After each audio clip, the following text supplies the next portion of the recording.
তাফসীর মাহফিল Islamic media 01+। কেউ যদি কোরআনের কাছে জিজ্ঞাসা করে, কোরআন তুমি কোথা থেকে নাজিল হয়েছ, কে তোমাকে নাজিল করেছে, এই প্রশ্ন যদি কেউ কোরআনের কাছে করে, কোরআন নিজেই তার জবাব দিতে পারে কিনা? কোরআন নিজেই বলে, তানজিলাম মিম্মান খালাকাল আরদা ওয়াস সামাওয়াতিল উলা। এই কোরআন নাজিল করেছেন তিনি, যিনি ওই সুউচ্চ আকাশ আর জমিনকে যিনি সৃষ্টি করেছেন, সেই আল্লাহ আমারে নাজিল করেছেন। কোরআনের কাছে কেউ যদি প্রশ্ন করে, ও কোরআন এই পৃথিবীতে নাজিল হওয়ার আগে তুমি কোথায় ছিলে, কেউ যদি প্রশ্ন করে, কোরআনে কারীম নিজের পরিচয় শোনায়, আমি কোথায় ছিলাম শোনো। বাল হুয়া কুরআনুম মাজিদুন ফি লাউহিম মাহফুজ। বরং এই কিতাব অতীব মর্যাদা সম্পন্ন সুরক্ষিত ফলকে লিপিবদ্ধ ছিল, আমি ছিলাম লৌহে মাহফুজে, সেখান থেকে এসেছি। কোরআন নাজিল হচ্ছে। রাসূল করিম বুখারী শরীফে এসেছে, প্রতি রমজান মোবারকে হযরতে জিবরাইল আসতেন, হুজুরকে বলতেন, হুজুর আপনি তেলাওয়াত করেন, আমি শুনি, যতটুক নাজিল হয়েছে পড়েন। হুজুর পড়তেন, জিবরাইল শুনতেন, আবার জিবরাইল পড়তেন, হুজুর শুনতেন। এমনি করে করে যে বছর হুজুর ইন্তেকাল করবেন, হুজুরের জীবনের শেষ রমজান মোবারকে কোরআন নাজিল পরিপূর্ণ হয়ে গেছে। হযরতে জিবরাইল বলেন, হুজুর কোরআন তো নাজিল তামাম হয়ে গিয়েছে, এবার আপনি পুরা কোরআন পড়ে আমারে শোনান। হযরতে রাসূল পুরাটা পড়ে 30 পারা পড়ে শোনায় দিলেন, জিবরাইল শুনলেন। এবার জিবরাইল বলেন, হুজুর আমি তেলাওয়াত করতেছি, আপনি শুনেন। হযরতে জিবরাইল 30 পারা পড়লেন, হুজুর শুনলেন। আবার হযরত জিবরাইল বলেন, হুজুর আবার আপনি পড়েন। হুজুর পড়লেন, জিবরাইল শুনলেন, আবার জিবরাইল পড়লেন, হুজুর শুনলেন। তার মানে হলো, হুজুর যে বছর ইন্তেকাল করলেন, ওই বছরের রমজান মোবারকে হযরত জিবরাইল 2 বার পড়েছেন, হুজুর শুনেছেন, আর হুজুর 2 বার পড়েছেন, জিবরাইল শুনেছেন, যাতে করে একটা জের জবর, একটা আয়াত, একটা সেমিকোলন যেন বাদ না পড়ে যায়। কোরআন কারীম মুখস্থ করার জন্য আল্লাহ রাব্বুল আলামিন এটাকে স্থায়ী করার জন্য বাধ্যতামূলক করেছেন, নামাজের ভিতরে তেলাওয়াত করতে হবে। মানুষ নামাজের মধ্যে তেলাওয়াত করে সওয়াবের জন্য, সকালে পড়ে, বিকালে পড়ে, অর্থ সহকারে বুঝে পড়ে, রাত্রে পড়ে, দিনে পড়ে। পৃথিবীতে এমন একটা মুহূর্ত নাই যখন কোরআনে কারীম তেলাওয়াত হয় না। জোরে কোন সুবহানাল্লাহ। মানুষ এটাকে তেলাওয়াত করতেছে, মুখস্থ করতেছে। এই কোরআন শরীফের ভিতরে রয়েছে সব কিছু। এর মধ্যে রয়েছে ইতিহাস, এর মধ্যে আছে বিজ্ঞান, এর ভিতরে রয়েছে দর্শন, ভূতত্ত্ব, উদ্ভিদ তত্ত্ব, নৃতত্ত্ব, খতত্ত্ব, জ্যোতির্বিজ্ঞান। এর ভিতরে রয়েছে মানুষের পারিবারিক নীতি, সামাজিক নীতি, চুক্তি নীতি, বন্ধু নীতি, যুদ্ধ নীতি, মানুষের যা প্রয়োজন সবকিছু এই কোরআনে কারীমের মধ্যে আল্লাহ পাক সন্নিবেশিত করে দিয়েছেন। জোরে কোন সুবহানাল্লাহি ওয়া বিহামদিহি।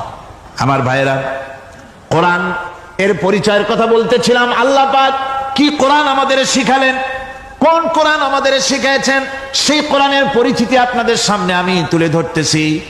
আমি নিজে না, এবার কোরআন তার পরিচয় নিজেই দেবে। কেউ যদি কোরআনের কাছে জিজ্ঞাসা করে, কোরআন তুমি কোথা থেকে নাজিল হয়েছ, কে তোমাকে নাজিল করেছে, এই প্রশ্ন যদি কেউ কোরআনের কাছে করে, কোরআন নিজেই তার জবাব দিতে পারে কিনা? কোরআন নিজেই বলে, তানজিলাম মিম্মান খালাকাল আরদা ওয়াস সামাওয়াতিল উলা। এই কোরআন নাজিল করেছেন তিনি, যিনি ওই সুউচ্চ আকাশ আর জমিনকে যিনি সৃষ্টি করেছেন, সেই আল্লাহ আমারে নাজিল করেছেন। কোরআনের কাছে কেউ যদি প্রশ্ন করে, ও কোরআন এই পৃথিবীতে নাজিল হওয়ার আগে তুমি কোথায় ছিলে, কেউ যদি প্রশ্ন করে, কোরআনে কারীম নিজের পরিচয় শোনায়, আমি কোথায় ছিলাম শোনো। বাল হুয়া কুরআনুম মাজিদুন ফি লাউহিম মাহফুজ।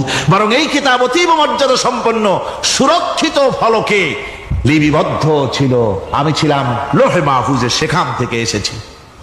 যদি কেউ প্রশ্ন করে, কোরআন কি, কোরআন তুমি কার উপরে অবতীর্ণ হয়েছ, জবাব কোরআন নিজেই দেয়, ওয়া আমিনু বিমা নুজিলা আলা মুহাম্মাদ ওয়া হুয়াল হাক্কু মির রাব্বিহিম। ঈমান আনো সেই জিনিসের উপরে যেটা মুহাম্মদ সাল্লাল্লাহু আলাইহি ওয়াসাল্লামের উপর অবতীর্ণ হয়েছে। আবার অন্য আয়াতেও জবাব পাওয়া যায়, তাবারাকাল্লাযী নাযালাল ফুরকানা আলা আবদিহি লিয়াকুনা লিল আলামিনা নাযীরা।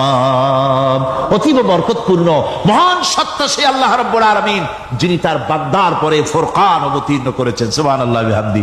কোরআনের নাম আমি বলেছিলাম শুধু কোরআন নয়, অনেক নাম আছে কোরআনের। আর এক নাম ফুরকান। কোরআনের আর এক নাম কি?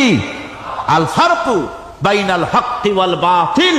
কোরআন হচ্ছে সেই মহাসত্য যা মিথ্যা এবং সত্যের মধ্যে পার্থক্য সূচিত করে, মঙ্গল এবং অমঙ্গলের মধ্যে পার্থক্য সৃষ্টি করে, যা সত্য এবং মিথ্যার মধ্যে তাফরিকা সৃষ্টি করে, সত্যকে মানুষকে বুঝিয়ে দেয়। তার নাম হচ্ছে ফুরকান। এবার যদি প্রশ্ন করা হয়, ও কোরআন, বুঝলাম তুমি লৌহে মাহফুজে ছিলে, বুঝলাম তুমি নবীজির উপরে নাজিল হয়েছো, এবার বলো তুমি কোন মাসে নাজিল হয়েছো? তুমি তো আসছিলা প্রথম কোন মাসে নাজিল হয়েছো? এ প্রশ্ন যদি কেউ করে, কোরআন তার জবাবে বলবে, শাহরু রমাদান আল্লাযী উনজিলা ফীহিল কুরআন। রমজানের পবিত্র মাসে আমি অবতীর্ণ হয়েছি। সুবহানাল্লাহ। যদি প্রশ্ন করা হয়, রমজানে তো আসছো, কিন্তু প্রথম নাজিল হয়েছিল কোন সময়? ওটা কি দিন ছিল না রাত ছিল? কোরআন তার জবাবে বলে, ইন্না আনজালনাহু ফী লাইলাতিল কদর। কদরের পবিত্র রাতে আমি এই পৃথিবীতে আমার আগমন ঘটেছিল।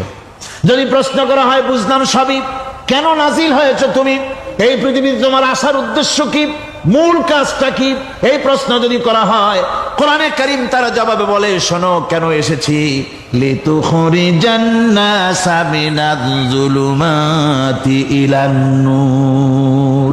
আমার মিশন হচ্ছে গোটা বিশ্ব মানবতাকে পঞ্জীভূত জমাট বাঁধা অন্ধকারের ভেতর থেকে টেনে বের করে আলোর সন্ধান দিতে, আলোর দিকে আনার জন্য আমি কোরআন নাজিল হয়েছি। গোটা পৃথিবীর মানুষ আছে অন্ধকারের ভিতরে। কিসের মধ্যে? অন্ধকার কি? অন্ধকার হচ্ছে পুঁজিবাদ, অন্ধকার সমাজতন্ত্র, অন্ধকার ধর্ম নিরপেক্ষতাবাদ, অন্ধকার জাতীয়তাবাদ। মানুষের তৈরি করা যত মতবাদ সব কি? জোরে কোন, সবগুলি কি? অন্ধকার।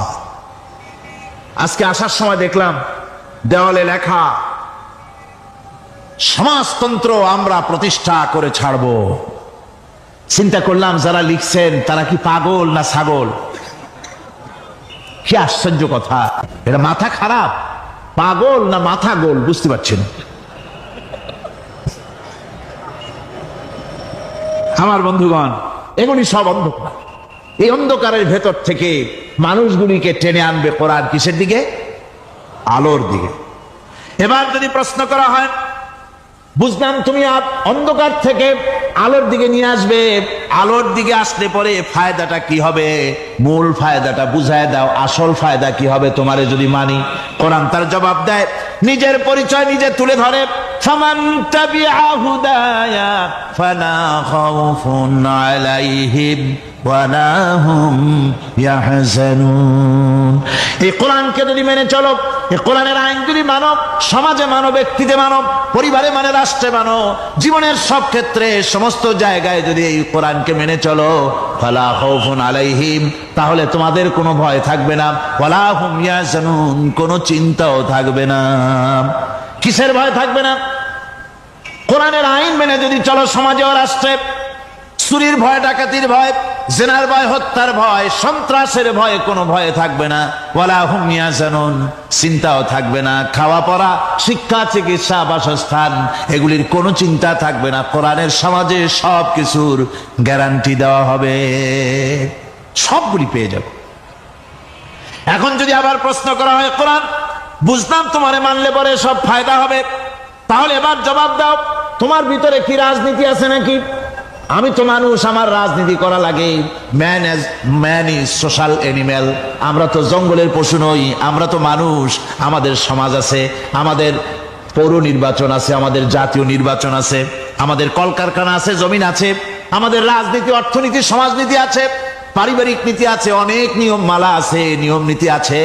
তোমারে মানলে তোমার ভিতরে কি ওগুলো আছে নাকি সে কথা বলো। কোরআন তার জবাবে বলে, ওয়ানাজ্জালনা আলাইকাল কিতাবা তিবয়ানান লিকুল্লি শাই ওয়া হুদান ওয়া রাহমাতান ওয়া বুশরা লিল মুসলিমিন।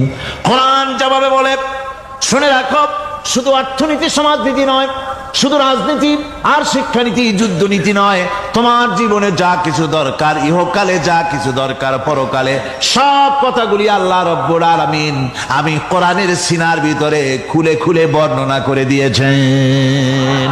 সব কথা এ কোরআনে কারীমের ভিতরে রয়েছে। তোমার এমন কোনো জিনিস নাই যা তুমি কোরআনে কারীমের মধ্যে পাবে না। তোমার সমস্ত প্রয়োজন আমার বুকের মধ্যে আল্লাহ দিয়ে দিয়েছেন। বিজ্ঞান আছে, দর্শন আছে, ইতিহাস আছে, সব আছে এর মধ্যে। তবে কোরআনের মধ্যে বিজ্ঞান আছে বলে আমি এটাকে বিজ্ঞানের কিতাব বলবো না, দর্শন আছে বলে দর্শনের কিতাব আমি বলবো না, রাজনীতি আছে বলে কোরআনকে আমি রাজনীতির কোনো কিতাব বলবো না। কোরআন তাহলে কি? কোরআন হচ্ছে অর্থনীতি, সমাজনীতি, রাজনীতি, পারিবারিক নীতি, মানুষের জীবনের যা কিছু প্রয়োজন, সমস্ত নীতিমালার নীতি গ্রন্থের নাম হতেছে কোরআনে কারীম। সমস্ত নীতিমালার নীতি গ্রন্থ কোরআন। এখানে রয়েছে সব কিছুর উৎস, যেটা গ্রহণ করলে পরে মানুষ আরামে থাকতে পারবে। অমুসলিম নাগরিক বৃন্দ তাদের নাগরিক মর্যাদা পাবে। মুসলমান, কৃষক, নারী, চিকিৎসা, কৃষিবিদ, সাধারণ মানুষ, রং, বর্ণ, ভাষা নির্বিশেষে গোটা মানব সভ্যতা আরামে বাস করতে পারবে। পশু পাখিও আরামে থাকবে, গাছপালাও আরামে থাকবে, যেহেতু নির্দেশ হয়েছে বিনা প্রয়োজনে গাছের পাতাটিও ছিঁড়ো না। ইসলামের সমাজ যদি চালু হয়, গাছেরাও আরাম পাবে, পাহাড়ও আরাম পাবে। চট্টগ্রামের লোকেরা যেভাবে পাহাড় কাটা আরম্ভ করেছে, এটা বড় দুঃখজনক। জুমলায় মোতারেজা একটা বলে দিলাম, অপ্রাসঙ্গিক হলেও জরুরি কথা। আপনারা পাহাড় কাটতেছেন না, আপনাদের নিজেদের পায়ে নিজেরা কুড়াল মারতেছেন। খবরদার পাহাড় কাটবেন না। আল্লাহর প্রকৃতির ভারসাম্য আপনারা নষ্ট করছেন বলে ওজোন স্তরে ফাটল ধরেছে। তা রিপেয়ার করার জন্য আজকে বিশ্বের সব বিজ্ঞানীরা হতাশ হয়ে গিয়েছে, পাগল হয়ে গেছে। কেমনে এই ওজোন স্তরের ফাটলকে রিপেয়ার করব? ওজোন স্তরটা কি? ওজোন স্তর হচ্ছে, সুবহানাল্লাহ, আল্লাহর যে কত দয়া। সূর্য, সেই সূর্যের রয়েছে আলট্রা ভায়োলেট রে, যাকে বাংলায় বলা হয় অতি বেগুনি রশ্মি। যে রশ্মিটা সৃষ্টি জগতে যদি আসে আর তা যদি কোনো প্রাণীর শরীরকে টাচ করে, তাহলে সমস্ত প্রাণী ক্যান্সার হয়ে, এক্সিমা হয়ে, বিখাউজ হয়ে, অ্যাজমা হয়ে সমস্ত প্রাণী মরে যাবে, কেউ বাঁচবে না। মারাত্মক রশ্মি। সেই রশ্মিটা যাতে সৃষ্টি জগৎকে টাচ করতে না পারে, সেজন্য আল্লাহ পাক একটা ওজোন স্তর তৈরি করেছেন। ওখানে এসে ওটা বাধাপ্রাপ্ত হয়, পৃথিবীর মাটিতে আসে না। যা কিছু পৃথিবীর মানুষের জন্য, পৃথিবীর জন্য কল্যাণকর, সেগুলি সূর্য থেকে আসতে থাকে। সুবহানাল্লাহ ভাববি। যেটা ক্ষতিকর সেটা আল্লাহ পাক আটকায় রাখেন। এখন সেই ওজোন স্তরে ফাটল ধরলো। কেমনে ফাটল ধরলো? ফাটল আপনি আমি ধরাইছি। আপনি বলবেন যেটা কেমন কথা, আমি তো ওইখানে যাই নাই, আমি ফাটল ধরাইলাম কেমনে? ওই যে সেই আপনার প্রাইমারি স্কুলে ভিজিট করতে গিয়েছিলেন ইন্সপেক্টর, তারপরে প্রাইমারি না হাই স্কুল ভিজিট করতে গেছে, যাই আর জিজ্ঞেস করছে ছেলেরা কি পড়ছো? বলে ইতিহাস। ঠিক আছে, ইতিহাস থেকেই প্রশ্ন করব। বলতো চীনের প্রাচীর কে ভেঙেছে? ছেলেরা জবাব দিচ্ছে না। তুমি বলো, তুমি বলো। কেউ বলছে না। বেঞ্চের কোনা যে ছেলেটি, সে বলছে সর্বনাশ। কেউ যখন স্বীকার করে না, এটা তো আমার মাথায় আসবে। সব শেষ ইন্সপেক্টর তাকে বলছে তুমি বলো তো কে ভেঙেছে চীনের প্রাচীর? কয় স্যার, গ্রামে আমার দুষ্টমির যথেষ্ট বদনাম আছে, কিন্তু চীনের প্রাচীর ভাঙার মতো দুষ্কর্ম আমি করি নাই। ইন্সপেক্টর খুব রেগে গেলেন, মাস্টারের দিকে তাকালেন, এই বুঝি আপনার ইতিহাস পড়ানো? মাস্টার ইন্সপেক্টরের বিরক্তি ভরা মুখ দেখে বলছেন, স্যার রাগ করবেন না, এসব ছাত্র তো আমার, ওদের অবস্থা তো আমি জানি। আপনি আসছেন ঢাকা থেকে, আপনি জানবেন কি? আমি হলপ করে বলতে পারি আমার ক্লাসের কোন ছাত্র চীনের প্রাচীর ভাঙে নাই। ইন্সপেক্টর রাগ হইয়া চলে গেছে হেডমাস্টারের রুমে, যায় বলছে যে আমি আপনার স্কুলের গ্রান্টকে আমি নাকচ করে দেব, মঞ্জুরি আমি ক্যান্সেল করে দেব। কেন? এই অবস্থা। হেডমাস্টার বলছে, স্যার রাগ করবেন না, আপনার জন্য কিছু টাকা পয়সাও রাখছি হাদিয়া। বড় একটা চর্বিযুক্ত খাসিও জবাহ করা হয়েছে, পুকুর থেকে রুই মাছ তোলা হয়েছে। তারপরেও আমার ছাত্ররা, টিচাররা বলার পরেও যদি আপনার সন্দেহ হয়ে থাকে যে আমার ছাত্ররাই ভাঙছে, তো ওই আপনি অসন্তুষ্ট হবেন না, রাগ করবেন না স্যার। ওই প্রাচীর ভাঙতে যা খরচ লাগে আমি কিছু খরচ দেবো, তো আপনি রাগ করেন না। এখন চিন্তা করেন, স্কুলের ছাত্র থেকে শুরু করে হেডমাস্টার পর্যন্ত জ্ঞানের বহর। তো বলতেছিলাম, আপনি আমি ওজন স্তরে ফাটল ধরিয়েছি, তার অর্থ এই নয় যে আপনারা গিয়ে ওখানে কুড়াল মারিয়ে ওটারে ভাঙছেন। তাহলে ওটা কি হয়েছে? কোরআনে কারীমে রব্বুল আলামিন বলেন, ওয়ামা আসাবাকুম মিন মুসিবাতিন ফাবিমা কাসাবাত আইদিকুম ওয়া ইয়াফু আন কাসীর। যত বিপদ তোমাদের উপর আরোপিত হয়, সমস্ত বিপদ তোমাদের দুই হাতের কামাই করা। কে বলছেন? আল্লাহ পাক। ওজন স্তরে ফাটল ধরেছে, এটা বিপদ, বিশ্বের সমস্ত মানব সভ্যতা সৃষ্টি জগতের জন্য বিপদ। এই বিপদের জন্য দায়ী পৃথিবীর মানুষ। কিরকম? সেটা হচ্ছে গাড়ির পেছন থেকে যে কালো ধোঁয়া বের হয়, কল কারখানার চিমনি থেকে যে কালো ধোঁয়া বের হয়, এই কালো ধোঁয়াগুলি, তারপরে সমস্ত কেমিক্যাল উইপেন সেগুলি যে টেস্ট করা হয়, তার রিয়াকশন ইত্যাদি, এই কালো ধোঁয়া এবং সমস্ত মারণাস্ত্রগুলি এক্সপেরিমেন্ট করার সমস্ত এই রিয়াকশনগুলি সবগুলি গিয়ে ওই ওজন স্তরে ফাটল ধরিয়ে দিয়েছে। আস্তে করে পাতলা হয়ে এটা ফেটে গিয়েছে, অতি বেগুনি রশ্মি আসা শুরু করেছে। এটাকে বন্ধ করার জন্য বিজ্ঞানীরা আজ মরিয়া হয়ে গিয়েছে। ইনশাআল্লাহ আল্লাহ পাক তার বিজ্ঞানীদের মানুষের মাথায় বুদ্ধি এনে দিবেন, রিপেয়ারও হয়ে যাবে ইনশাআল্লাহ। সবাই বলেন ইনশাআল্লাহ। তাহলে বললাম কেন এই কথাটা? এই জন্য বললাম যে কোরআনে কারীমের মধ্যে আল্লাহ রাব্বুল আলামিন সব কথা বলে দিয়েছেন, কোনো কথা বাদ রাখেন নাই। পাহাড়গুলি ভেঙে আমরা ক্ষতি করতেছি, গাছগুলি কেটে আমরা ক্ষতি করতেছি, প্রকৃতির ভারসাম্য নষ্ট করে দিচ্ছি, ফলে সমুদ্রের পানি স্ফীত হচ্ছে, ভূমিকম্প বাড়তেছে, ঘূর্ণিঝড় হচ্ছে, টর্নেডো হচ্ছে, পৃথিবী বিধ্বস্ত হয়ে যাচ্ছে, ক্লাইমেটের পরিবর্তন আসছে। আজকে পৌষ মাস, এটা কি মাস? কত তারিখ? দেখেন বাংলা ভাষাকে কত মহব্বত করি। যদি বলি আজকে ডিসেম্বরের কত তারিখ, গড়গড় করে মুখস্থ হয়ে যাবে। বাংলারে খুব ভালোবাসি, মাসটার তারিখ বলতে পারলাম না, দুঃখিত। এই হলো আমাদের ভালোবাসা। আজকে পৌষ মাসের অর্ধেকও শেষ হয়ে যাচ্ছে, অথচ মনে হচ্ছে শীত যেন তার শ্বশুর বাড়ি বেড়াতে গেছে। এই যে অবস্থা, এই অবস্থা শুধু বাংলাদেশে নয়, গোটা পৃথিবীতে ক্লাইমেটের একটা বিরাট পরিবর্তন আসতেছে, একটা বড় রকমের পরিবর্তন আসতেছে। এর কারণ হচ্ছে এই পৃথিবীর মানুষেরা নিজেরাই প্রকৃতির ভারসাম্যকে নষ্ট করে দিয়েছে। এই ভারসাম্য নষ্ট হওয়ার কারণে আবহাওয়ার পরিবর্তন হচ্ছে, সামুদ্রিক জলোচ্ছ্বাস বাড়তেছে, ভূমিকম্প, আগ্নেয়গিরি ইত্যাদি হচ্ছে এবং পৃথিবীর মানুষ বিধ্বস্ত হচ্ছে। বলতেছিলাম এই কোরআনে কারীমের মধ্যে আল্লাহ পাক সব কথা বলে রেখেছেন। যদি জানতাম, বুঝতাম, তাহলে এই অবস্থার সৃষ্টি হতো না। এটা বিজ্ঞানের বই নয়, রাজনীতির বই নয়, সমাজনীতির বই নয়, বরং সমস্ত নীতিমালার উচ্চ, জ্ঞানের উচ্চ হচ্ছে আল কোরআন। জ্ঞানের উচ্চ কি?